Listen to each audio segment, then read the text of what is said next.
Talmud Bavli Tractate Beitzah, page 7a, Zion Amid Aleph, top of the page with the words the Pachia Laman, of a live chicken who he sought to purchase eggs of this kind. They gave him eggs of a slaughtered chicken. He came before of Ami, claiming he had been cheated.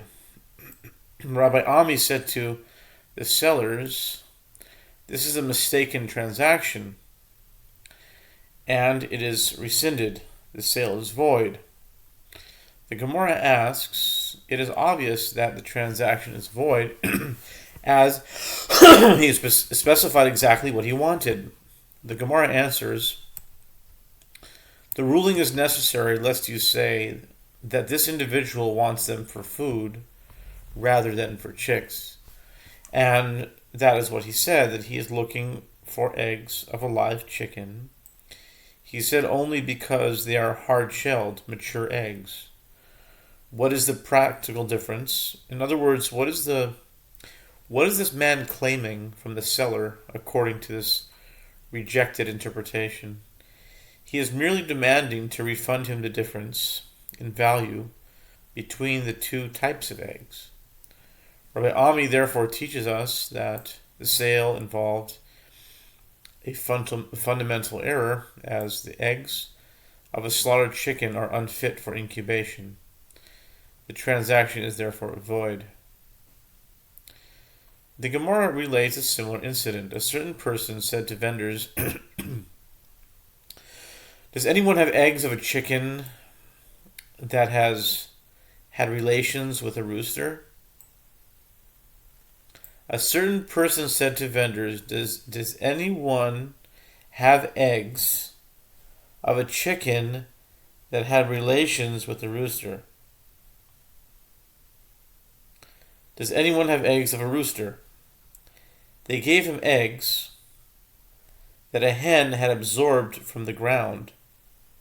In other words, which had not been fertilized by a rooster.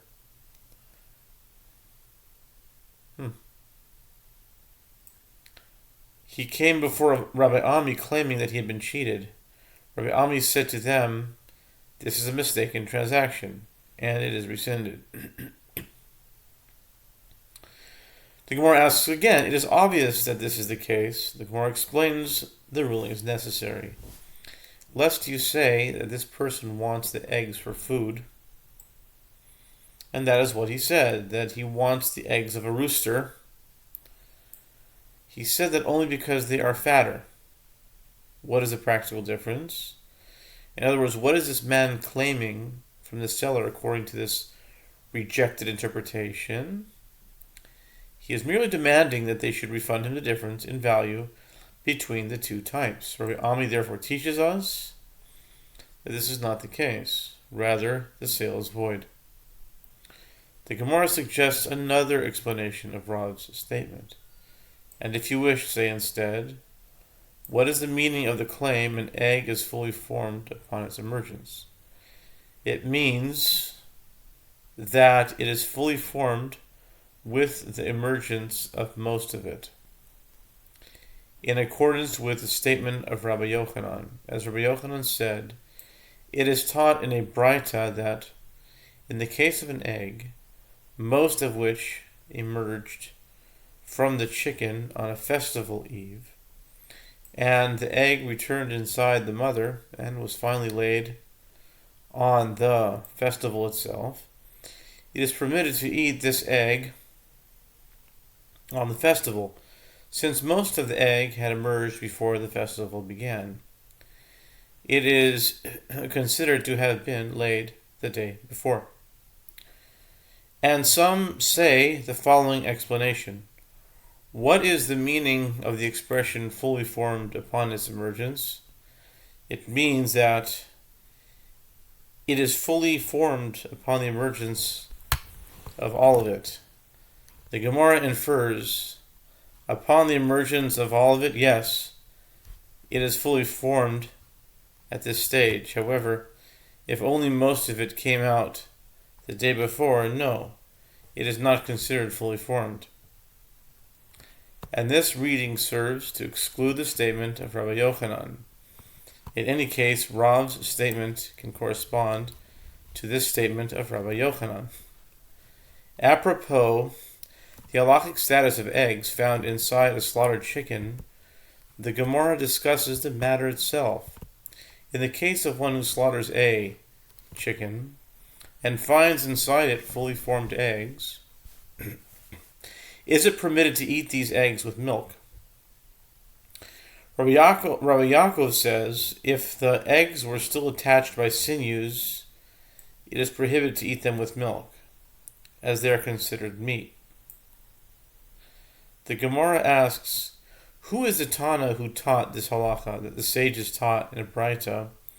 One who eats one of the following parts of the unslaughtered carcass of a kosher bird, from a cluster of eggs that are still attached to it by sinews, or from its bones, or from the sinews, or from meat that has been detached from a live animal, is ritually pure, because none of these are considered part of the meat of the bird, and therefore they do not impart the ritual impurity of an animal carcass. However, if one ate from the ovary of its eggs, which contains very small eggs that do not possess any of the regular characteristics of eggs, or if he took a piece of the craw, or the intestines, or if he melted the fat of a dead bird and swallowed it, he is ritually impure from the impurity imparted by the unslaughtered carcass of a bird. Who is the Tana that taught that if one ate from a cluster of eggs, he is pure, which indicates that the eggs still attached by sinews to the chicken are not considered part of the meat of the bird? Rav Yosef said, this ruling is not in accordance with the opinion of Rabbi Yaakov. For if you say it is in accordance with the opinion of Rabbi Yaakov, didn't he say if the eggs were attached by sinews, it is prohibited to eat them with milk, indicating that he considers these eggs meat of the chicken? Abaye said to Rav Yosef, from where do you draw this conclusion? Perhaps Rabbi Yaakov stated that these eggs are part of the chicken only there with regard to the prohibition against eating the eggs with milk. However, perhaps with regard to ritual impurity, he did not say that these eggs are considered part of the chicken. And if you say that with regard to ritual impurity, let us also issue a decree and be stringent in the case of uncertainty, and therefore rule that these attached eggs should be considered part of the chicken, this would serve to proliferate impurity. And we do not proliferate impurity that is by rabbinic law. One does not declare an item ritually impure by rabbinic law merely because uncertainty has arisen with regard to its status. And some say a different version of this discussion, according to which the question is, who is the Tana who taught that if one eats from the ovary of its eggs, he is ritually impure? Rav Yosef said, it is Rabbi Yaakov who said, if the eggs were attached by sinews, they are prohibited.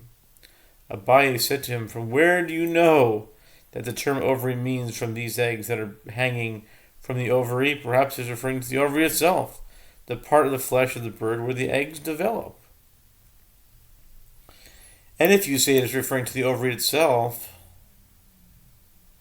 what is the purpose of stating this? It is obvious that the ovary itself is meat. One can answer as follows. Just as it is in the case of the craw and the intestines, that even though they are meat, according to all opinions, since there are people who do not eat them, it was necessary to teach us that they have the status of meat. Here too, with regard to an ovary, since there are people who do not eat it, it was necessary to teach us that it may not be eaten with milk. Therefore, this argument does not prove that this version of the discussion is incorrect. Tanu Rabbana, the sages taught in Beitzah, any species whose intercourse occurs only in the hours of the day is born only by day. Any species whose intercourse occurs only at night is born only at night. Any species whose intercourse occurs either by day or by night is born either by day or by night. The Gemara elaborates, any species whose intercourse occurs by day is born by day. This is referring to a chicken. Any species whose intercourse occurs by night is born by night. That is a bat. Any species whose intercourse occurs either by day or by night, this means a human being and all that are similar to him. The Master said any species whose intercourse occurs by day is born by day. This is a chicken. The Gemara asks, what is the practical halachic difference of this statement? The Gemara answers, the halachic difference is with regard to that which Rav Mari, son of Rav Kahana, said. As Rav Mari, son of Rav Kahana, said, if one examined a chicken's nest on a festival eve and did not find an egg in it, and the following day, on the festival, he rose early and found an egg in it, the egg is permitted, as it can be assumed it was not laid that night. The Gemara asks, but didn't he examine the nest before the festival and failed to find an egg there? If so, the egg must have been laid on the festival. The Gemara answers, say that he did not examine very carefully. And even if he did examine carefully, you can say that most of the egg emerged on the eve of the festival and returned inside its mother, and this ruling is in accordance with the opinion of Rabbi Yochanan. This Beitzah shows that the halakha does not take into account the possibility that a chicken could lay an egg at night. The Gemara asks, is that so? But didn't Rabbi Yossi ben Shaul say that Rav said, if one examined a chicken's nest on a festival eve and did not find an egg in it, and the following day he rose early and found an egg in it, it is prohibited? This indicates that a chicken might indeed lay an egg at night. The Gemara answers, there it is referring to an egg that the chicken absorbed from the earth. In other words, one that was not formed by male fertilization. An egg that is not produced by intercourse can be laid at night as well. The Gemara challenges this. If so, in Rav Mari's case too, you can say that the chicken absorbed from the earth and laid the egg during the night of the festival. How then could Rav Mari permit the egg? The Gemara answers that there it is referring to a case where there is a male with it. The Gemara asks, even where there is a male with it, one can also say that it absorbed from the earth rather than from the male. The Gemara answers that Ravina said, it is learned as a tradition that anywhere that a male is present, a chicken does not absorb from the earth. The Gemara asks, until where exactly is it considered to have a male with it? How near must a rooster be for this principle to come into effect?